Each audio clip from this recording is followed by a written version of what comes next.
Gloria a Dios, qué bendición poder de nuevo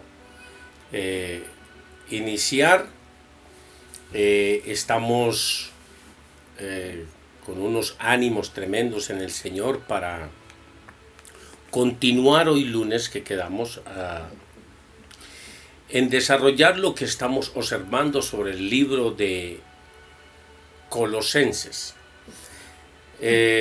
Para los que inician este segmento, este es el punto, la parte número 5.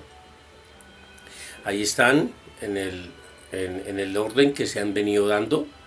Y estábamos viendo en los días que vimos que nadie lo juzgue por la comida ni por el vestido, que Pablo les escribía a ellos que esto se había de venir, y aún le anuncia en el año 64, 3 años después de que le anuncia a Colosenses, le anuncia a Timoteo en primera y segunda carta de Timoteo. La primera carta la escribe en el año 64 aproximadamente, y la segunda carta la escribe cerca del año 66 al 67.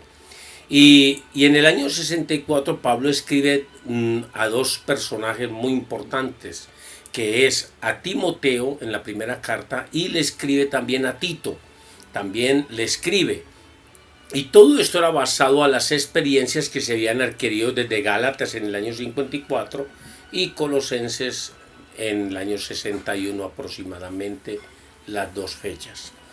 Entonces tenemos algo muy hermoso hoy para mirar, de lo que Pablo dice que todo esto iban a venir, retratadores, gente con la mente entenebrecida, otros iban a apostatar contra la palabra de Dios, pero llega y le escribe algo muy hermoso a segunda de Timoteo en el capítulo 3:13, dice: mas los malos hombres y los engañadores irán de mal en peor. Yo creo que muchos de nosotros conocemos esta parte A del versículo, donde todos aquellos que son engañadores, blasfemos, criticones, murmuradores, nunca se les ve un ascenso tanto en la vida espiritual como en la vida material.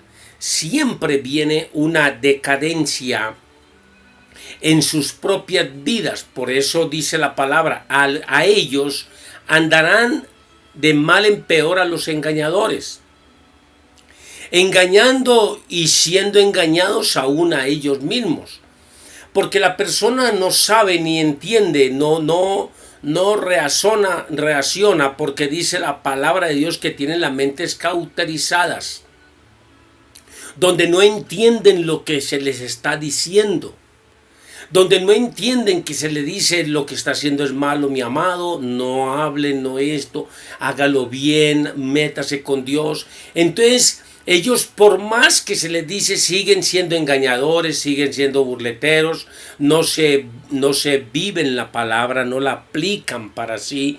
Entonces esto dice que ellos cada día van a ir de mal en peor, engañándose a ellos mismos, queriendo hacer el bien, están haciendo el mal. Pero le dice a Timoteo, le dice,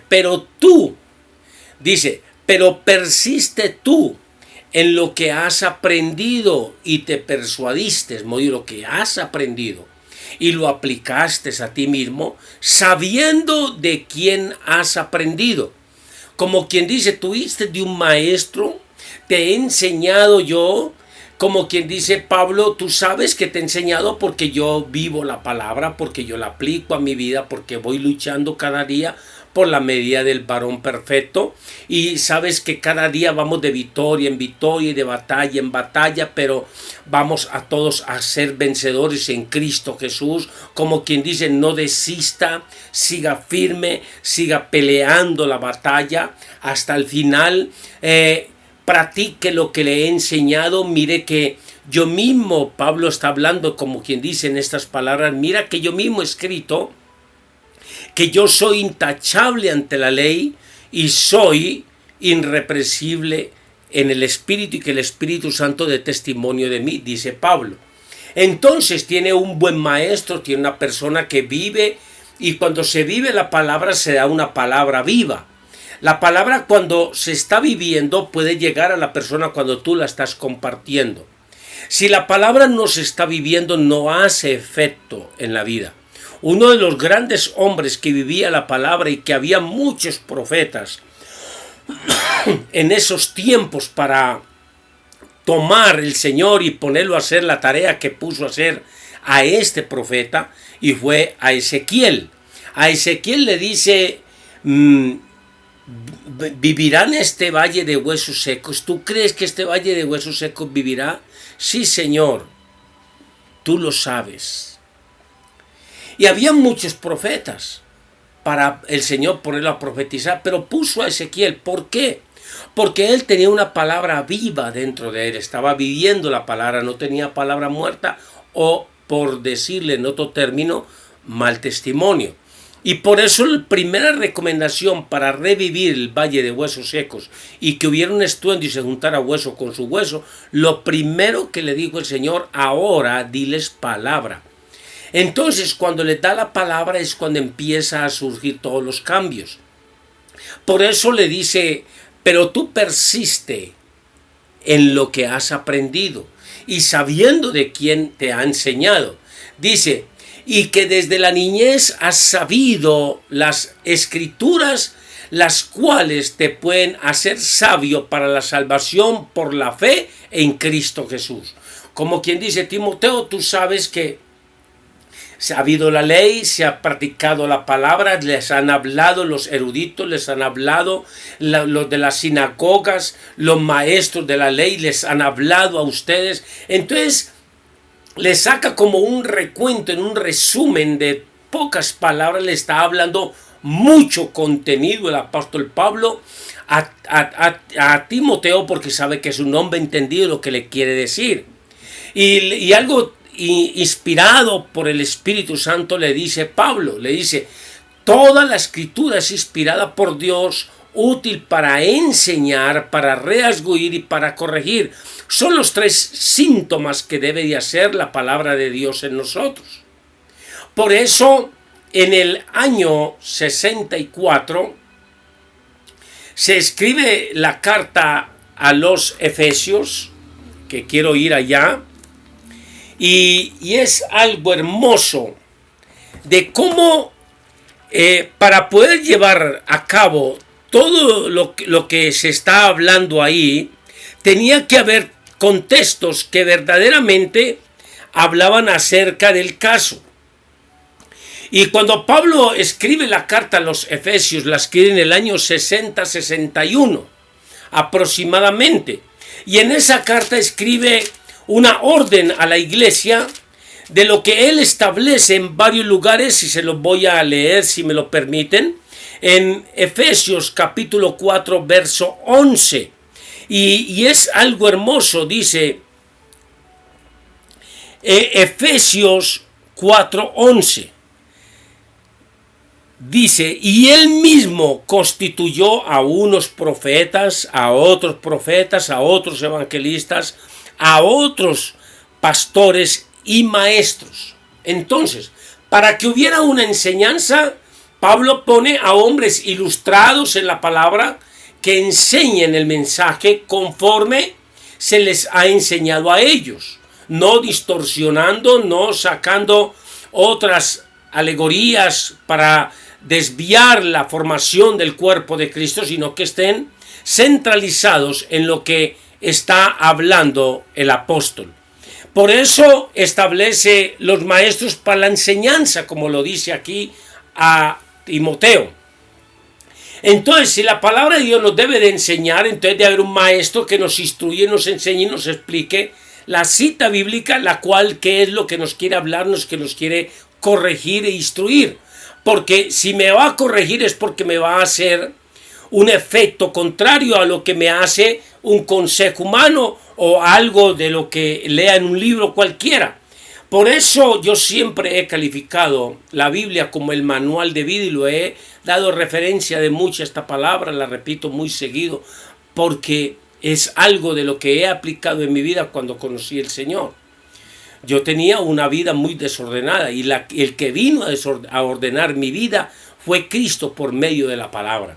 Entonces, ¿por qué sucedió? Porque me dejé enseñar de la palabra.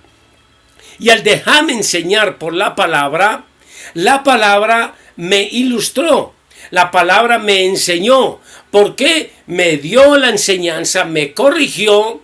Entonces, al reasguirme, me corrige mis daños. Entonces ya voy a andar ilustrado en la palabra, corregido por la palabra y haciendo justicia. Ya no voy a hacer injusticia, sino justicia. Son 3 fundamentos que debe de hacer la palabra si se está viviendo. Y el que la está dando debe de estar aplicando la palabra antes de darla. Entonces, en el verso 17 dice, a fin de que el hombre de Dios sea perfecto, enteramente preparado para toda buena obra.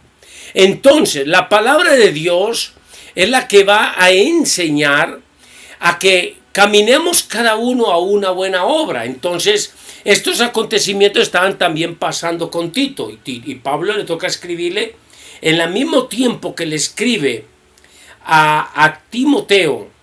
En la primera carta se la escribe también en el año, aproximadamente en el año 63-64, a Tito. Y vamos a ver lo que le dice a Tito aquí.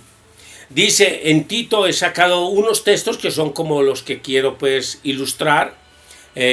No le voy a hablar de todo Tito, sino de unos cuantos textos.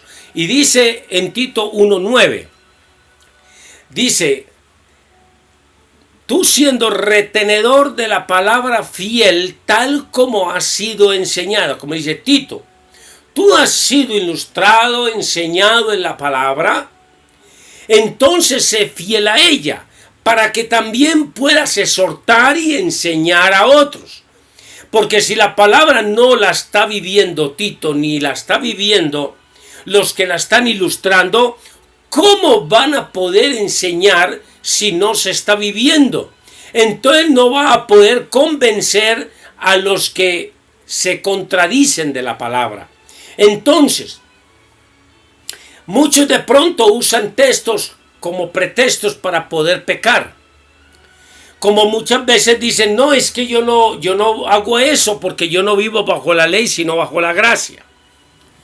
Entonces, yo he sido muy enfático en estas personas que hablan conmigo hay veces y le digo, muy bien, me parece excelente que vivas bajo la gracia, porque vivimos bajo la gracia de nuestro Señor Jesucristo. Entonces me dicen amén y yo les digo, muy bien, entonces vamos a entrar a otro punto, les digo. ¿A cuál punto? A que cojamos y entonces vamos a criticar entonces al Señor, porque el Señor fue uno que dijo claramente, yo no vine a infringir la ley, sino a que se cumpla. Entonces, si Dios es la gracia, y Él dice, Él me ha podido decir, yo no vivo la gracia, sino yo no vivo la ley porque yo soy la gracia, pero el mismo Señor Jesucristo se sometió a la ley. ¿A qué no se sometió el Señor Jesucristo? A los rudimentos de los hombres, a las leyes de los hombres. Por eso el Señor les habló a los fariseos hipócritas. Ustedes ponen leyes y ponen cargas que el pueblo no puede cumplir. Entonces, el Dios Todopoderoso ha puesto su ley, sus mandamientos. No robarás, no matarás, no desearás a la mujer del prójimo, etc. Entonces, esa ley no fue abrogada por Dios. Entonces, muchos de textos que no están en la ley, sino que están bajo un mandato de Dios directamente, que no es de hombres, sino que viene de la ley y del mandato de Dios, entonces muchos lo usan como diciendo, yo no vivo ese texto porque no es de Dios. Y le voy a mencionar uno de tantos que pelean con él seguido. Y se lo voy el Espíritu Santo me dé la forma de desenvolvérselo. en la mejor exposición que pueda. Y uno de ellos es el diezmo. Pero mucha gente se ha desviado y dicen que el diezmo es de la ley. Y el diezmo no es de la ley. El diezmo Dios le dio a Abraham la palabra del diezmo. Y Abraham estuvo antes de la ley, aproximadamente 1500 años antes de que saliera la ley. Y cuando sale la ley, ya el diezmo estaba establecido.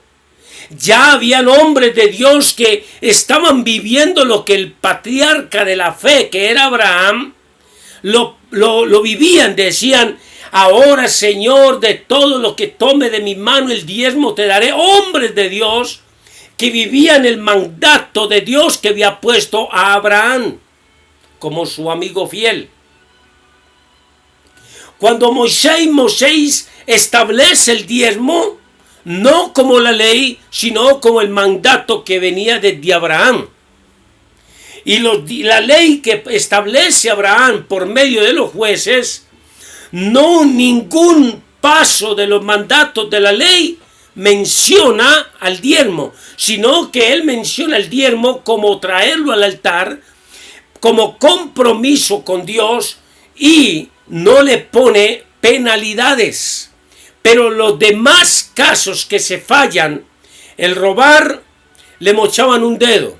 El robar por segunda vez, le mochaban otro dedo. Ya era señal de 2 veces la ocasión. Si lo volvían a ver, le mochaban la mano.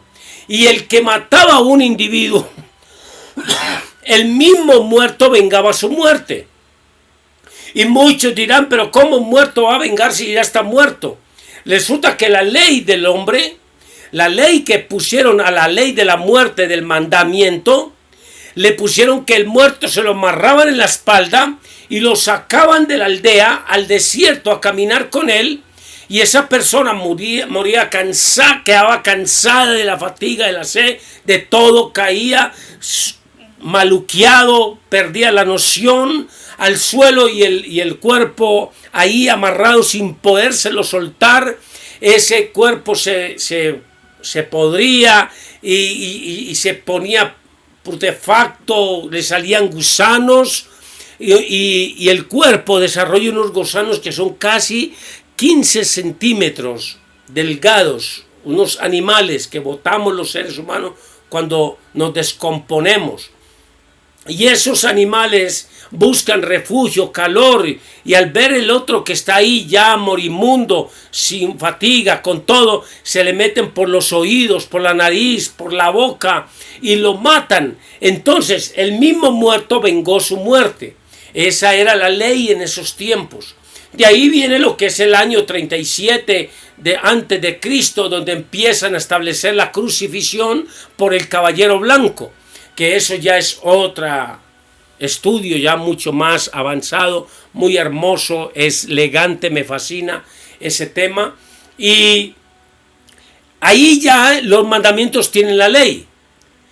Y en el Nuevo Testamento, el mismo Señor Jesucristo les menciona lo que ellos mismos están viviendo en esos tiempos. Cuando les dicen: bueno, ustedes que diezman del eneldo y del comino, pero han olvidado el amor y la misericordia.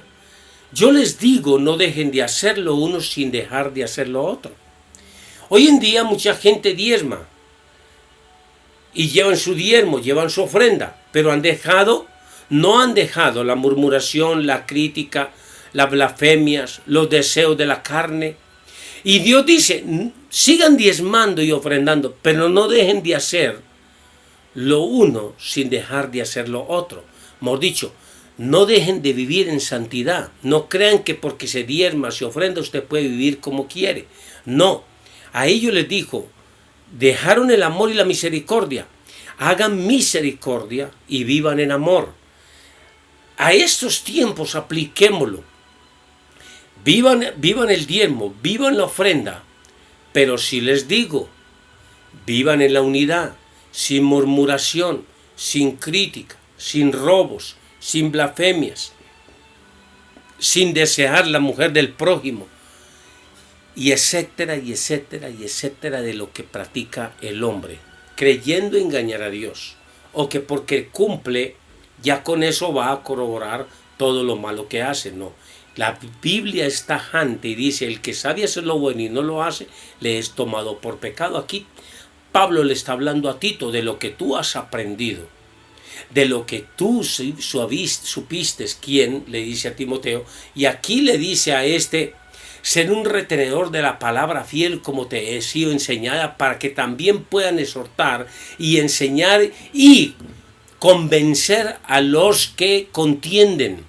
Y en el verso 10 le habla algo muy tremendo, porque hay muchos contumaces, habladores de vanidades y enseñadores mayormente de los que son de la circuncisión. Mire la terminología que usa Pablo, donde dice: porque hay muchos contumaces, que hay muchos tercos, hay muchos brutos, hay muchos que no quieren entender, hay muchos que se paran en su contienda y no quieren reflexionar ni cambiar. Y él les dice: hay muchos contumaces entre vosotros. Entonces, y son aquellos mismos que están ahí en la circuncisión, aquellos mismos que están como conocedores. Y en el capítulo Tito 3:9 dice: pero evita las cuestiones necias y genealogías y contenciones y discusiones acerca de la ley, porque son vanas y sin provecho. ¿Cuántos no lo hacen hoy en día? ¿Cuántos no están cada momento hablando? No es que no estamos bajo la ley, es que eso ya fue pasado. Otros decían en esos tiempos: el crucificado ya fue crucificado. No lo veían que era para que la crucifixión fue para un tiempo futuro para todos nosotros, para una salvación, sino que lo veían como alguien que pasó en la cruz y ya, y estaban entre el mismo pueblo. Dice: al hombre que cause divisiones después de una u otra amonestación, deséchenlo, sabiendo que de él tal ha sido pervertido y peca y está condenado por sus propios juicios. La boca tiene un elemento dentro que es muy peligroso, que es la lengua, y es algo que algún día quisiera que estudiásemos la palabra de la lengua. ¿Qué hace la lengua? Y mire hasta donde llega Tito a mandarle a Tito: a esos deséchenlos, a los que están ahí murmurando, criticando, no descansando la lengua, sino que siempre a todo lo bueno le buscan algo malo. A esos deséchenlos, no aprovecha, no edifica, le está hablando. Esos mismos me han hablado a mí, personas de estas, me han referido y me han dicho: pastor, yo sí seré que tengo salvación. ¿Será que yo sí tengo salvación, pastor? ¿Y por qué lo dice? Yo porque a veces lo dudo, porque yo a veces le fallo a Dios, y vuelvo y le fallo, y vuelvo y le fallo. Y es porque no ha dejado que se haga un depósito de la palabra de Dios en su vida para que lo pueda redarguir, enseñar y corregir. Entonces vienen esas preguntas. Vi una carta que me mandaron, que quisiera narrárselas a ustedes. Es de gran importancia, me fascina, y les voy a leer el final. El autor dice la carta: Dios existe, donde presentan hombres que saben que Dios existe, pero hacen preguntas como estas. Y dice: un profesor en la Universidad de Berlín propuso un desafío a sus alumnos con la siguiente pregunta: ¿Dios creó todo lo que existe? Un alumno respondió valientemente: sí, Él lo creó. ¿Dios realmente creó todo lo que existe? Volvió. Preguntó nuevamente el maestro. Respondió el joven: sí, señor, El profesor respondió, si Dios creó todo lo que existe, entonces Dios hizo el mal, ya que el mal existe. Y mire, y si establecemos que nuestras obras son un reflejo de nosotros mismos, entonces Dios es malo. Como quien dice, nosotros somos esa imagen y semejanza de Dios, y las acciones de nosotros son malas, entonces Dios creó el mal, lo malo, y entonces Dios es malo. Miren lo que contesta el joven en la universidad. El joven se cayó frente a la respuesta del maestro, que feliz se regocijaba de haber probado una vez más que le fue, era un mito. Imagínense. Eso lo puso a él feliz y se regocijaba al saber que una vez más la fe para muchos era un mito. Otro estudiante se levantó la mano y dijo, ¿puedo hacerle una pregunta, profesor? Escuchen, tremendo. Lógico, fue la respuesta del profesor. El profesor se paró y preguntó, el joven se paró y preguntó, profe, ¿el frío existe? Y dice, ¿pero qué pregunta es esa? Lógico que existe. ¿O acaso nunca sentiste frío? El muchacho respondió, en realidad, señor, el frío no existe. Según la ley de la física, no lo consideramos frío, sino en verdad es la ausencia del calor. Todo el cuerpo u objeto es factible de estudios cuando posee o transmite energía. El calor es lo que hace que este cuerpo tenga o transmita energía. ¿Y existe la oscuridad?, continuó preguntando el alumno. El profesor respondió, existe. Y dice, el estudiante respondió, la oscuridad tampoco existe.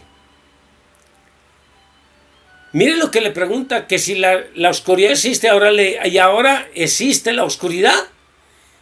Y él dice, existe. Y él dice, tampoco existe la oscuridad. La oscuridad es la realidad, es la ausencia de la luz. La luz la podemos estudiar, la oscuridad no. A través del prisma Niclos se puede descomponer la luz blanca en sus varios colores, con sus diferentes longitudes y ondas. La oscuridad no se puede variar de colores. ¿Cómo se puede saber qué tan oscuro es un espacio determinado? Con base a la cantidad de luz que presenten en ese espacio. Esas son las respuestas del alumno al profesor. La oscuridad no es una definición utilizada por el hombre para describir qué ocurre cuando hay ausencia de la luz. Finalmente el joven preguntó al profesor, Señor, ¿el mal existe? El profesor respondió, como afirmé al inicio, vemos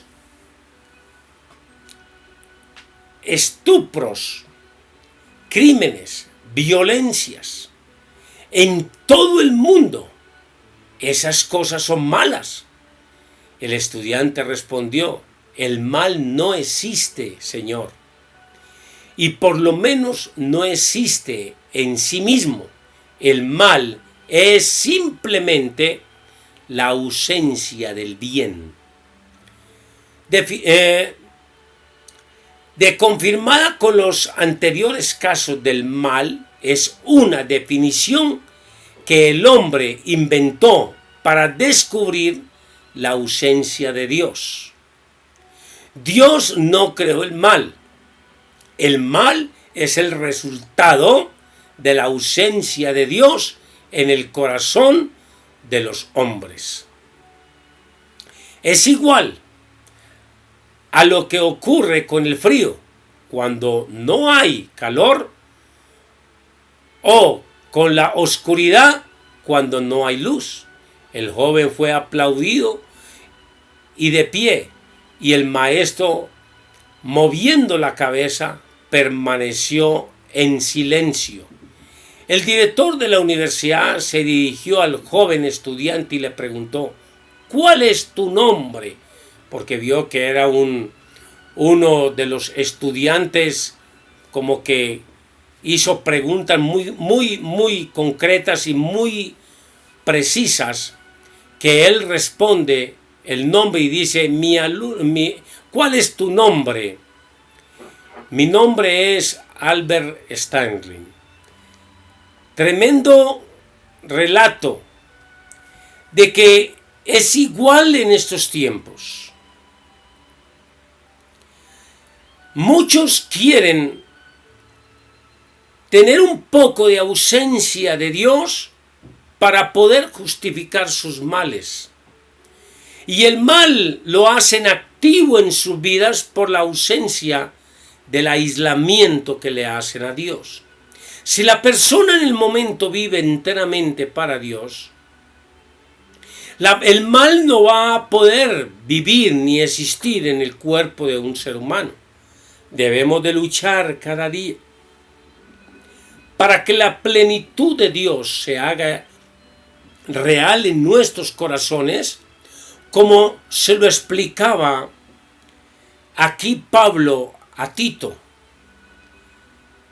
Ser ese depósito del Señor, ser lleno del Señor, nos hace fuertes en el Señor Jesucristo. Mañana vamos a seguir en el paso 6. Le animo a que lo siga, porque vamos a ver qué más escribe el apóstol Pablo acerca de todo lo que estaba aconteciendo en Colosas. Porque lo que estamos viendo son textos relevantes a lo que sucedía y a las experiencias que adquirió el apóstol para poder con mayor vehemencia y experiencia propia vivida escribirle a los Gálatas, escribirle a los Efesios, escribir claramente a Timoteo, primera carta y la segunda carta, y a Tito. Y vamos a ver qué más nos va a hablar y a desarrollar el propósito de esa hermosa carta de Colosenses. Les animo a seguir adelante. Es una ilustración en la palabra, en la cual necesitamos cada día ser enseñados, formados por la palabra. Que el Señor me les bendiga. Con ustedes el pastor Javier Correa, de la iglesia Cristo Reconciliando a las Naciones. Les amo en el amor del Señor, y que la gloria de Dios les llene cada día más y más. Dios les bendiga.